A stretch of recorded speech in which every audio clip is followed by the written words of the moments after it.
ಸುಮಾರು ವಿಡಿಯೋಗಳಲ್ಲಿ ನಾನು ಹೇಳಿದ್ದೀನಿ, ಮಿಲ್ಲೆಟ್ಸು ಭಾಳ ಆರೋಗ್ಯಕರ, ಹೆಲ್ತ್ ಕಾನ್ಷಿಯಸ್ ಇರೋರು, ಡಯಟ್ ಮಾಡಬೇಕು ಅಂತಿರೋರು ಮಿಲ್ಲೆಟ್ಸ್ಗಳಲ್ಲಿ ಅಡುಗೆಗಳು ಮಾಡ್ಕೊಂಡು ತಿಂದರೆ ಭಾಳ ಹೆಲ್ಪ್ಫುಲ್ ಆಗುತ್ತೆ ಅಂತ.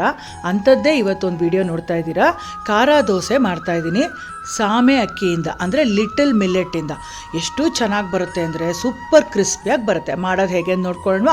1 ಕಪ್ಪು ಯಾವುದೇ ಮೆಜರಲ್ಲಿ ನೀವು ಸಾಮೆ ಅಕ್ಕಿ ತೊಗೊಂಡ್ರೆ 1/4 ಭಾಗದಷ್ಟು 5 ಥರ ಬೇಳೆಗಳು ತೊಗೋಬೇಕು. ಕಡಲೆಬೇಳೆ, ಉದ್ದಿನಬೇಳೆ, ತೊಗರಿಬೇಳೆ, ಹೆಸರುಬೇಳೆ, ಮಸೂರು ಬೇಳೆ. ಮತ್ತು ಕ್ಲೀನಾಗಿ ತೊಳೆದ್ಬಿಟ್ಟು 1-2 ಸತಿ ತೊಳೆದ್ಬಿಟ್ಟು ಒಳ್ಳೆ ನೀರಲ್ಲಿ ಇಡೀ ರಾತ್ರಿ ನೆನಲಿಕ್ಕೆ ಬಿಡಿ. ಖಾರಕ್ಕೆ ಎಷ್ಟು ಬೇಕೋ ಅಷ್ಟು ಗುಂಟೂರು ಮೆಣಸಿನ್ಕಾಯೋ ಬ್ಯಾಡಗಿ ಮೆಣಸಿನ್ಕಾಯಿ ನಿಮ್ಮ ಚಾಯ್ಸಲ್ಲಿ ಯಾವುದಾದ್ರೂ ಸರಿಯೇ ಹಾಕ್ಬಿಟ್ಟು ಬೆಳಗ್ಗೆ ಚೆನ್ನಾಗಿ ನೆಂದಿರುತ್ತಲ್ವ ಬೇಳೆ ಮಿಲ್ಲೆಟ್ಟು ಎಲ್ಲ, ಅದನ್ನು ನೈಸಾಗಿ ಮಿಕ್ಸಿ ಜಾರಲ್ಲಿ ಹಾಕ್ಕೊಂಡು ರುಬ್ಕೊಳ್ಳಿ. ಜೊತೆಗೆ 1 ಟೀ ಸ್ಪೂನ್ ಜೀರಿಗೆ, ಸ್ವಲ್ಪ ಕೊತ್ತಂಬರಿ ಸೊಪ್ಪು, 2 ಫ್ಲೇವರ್ಗೆ, ಸ್ವಲ್ಪ ಖಾರಕ್ಕೆ ಹಸಿಮೆಣಸಿನ್ಕಾಯಿ, 1 ಇಂಚ್ ಶುಂಠಿ, ಬ್ಯಾಡಗಿ ಮೆಣಸಿನ್ಕಾಯಿ ಗುಂಟೂರು ಮೆಣಸಿನ್ಕಾಯಿ ಸೇರಿಸಿದ್ರೂ ಕೂಡ ಹಸಿಮೆಣಸಿನ್ಕಾಯಿ ಹಾಕ್ಕೊಳ್ಳಿ, ಒಳ್ಳೆ ಟೇಸ್ಟ್ ಬರುತ್ತೆ. ನೈಸಾಗಿ ರುಬ್ಕೋಬೇಕು. ರುಬ್ಬಿದಂಥ ಹಿಟ್ಟನ್ನು ಒಂದು ಪಾತ್ರೆಗೆ ಟ್ರಾನ್ಸ್ಫರ್ ಮಾಡಿಕೊಂಡು ರುಚಿಗೆ ತಕ್ಕಷ್ಟು ಉಪ್ಪು ಸೇರಿಸಿ, ಚೂರು ಕೊತ್ತಂಬರಿ ಸೊಪ್ಪು ಸಣ್ಣದಾಗಿ ಕಟ್ ಮಾಡಿ ಹಾಕಿ ಚೆನ್ನಾಗಿ ಬ್ಯಾಟ್ರನ್ನ ಅಡ್ಜಸ್ಟ್ ಮಾಡಬೇಕು. ಗಟ್ಟಿ ಇತ್ತು ಅಂದರೆ ಸ್ವಲ್ಪ ನೀರು ಹಾಕಿ ದೋಸೆ ಹಿಟ್ಟು ಅದಕ್ಕೆ ರೆಡಿ ಮಾಡ್ಕೊಳ್ಳಿ.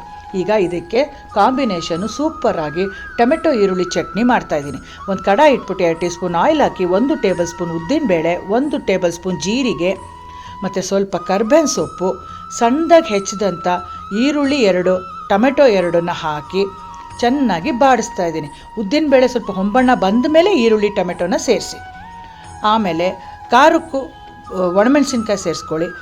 ಬೇಕಿದ್ದರೆ ಹಸಿಮೆಣಸಿನ್ಕಾಯಿ ಒಣಮೆಣಸಿನ್ಕಾಯಿ 2 ಮಿಕ್ಸ್ ಮಾಡಿ ಹಾಕೋಬೋದು, ಇಲ್ಲಾಂದರೆ ಬರೀ ಒಣಮೆಣಸಿನ್ಕಾಯಿ ಹಾಕೋಬೋದು. ತುಂಬ ಟೇಸ್ಟು ಸಖತ್ತಾಗಿ ಬರುತ್ತೆ.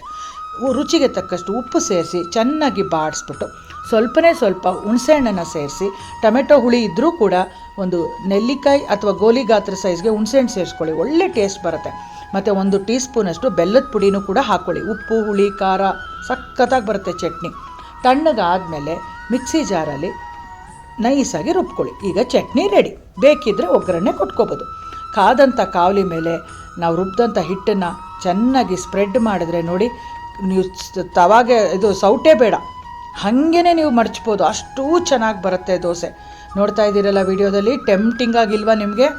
ಎಷ್ಟು ಚೆನ್ನಾಗಿರುತ್ತೆ ಗೊತ್ತಾ? ನಾವು ಖಾರ ಎಲ್ಲ ಹಾಕಿ ರುಬ್ಬಿರ್ತೀವಿ, ಶುಂಠಿ ಖಾರ ಎಲ್ಲ ಸಖತ್ತಾಗಿರುತ್ತೆ. ಅದು ಟೊಮೆಟೊ ಚಟ್ನಿ ಜೊತೆಗೆ ತಿಂತಾಯಿದ್ರೆ ಸೂಪರ್ ದೋಸೆ ಇದು.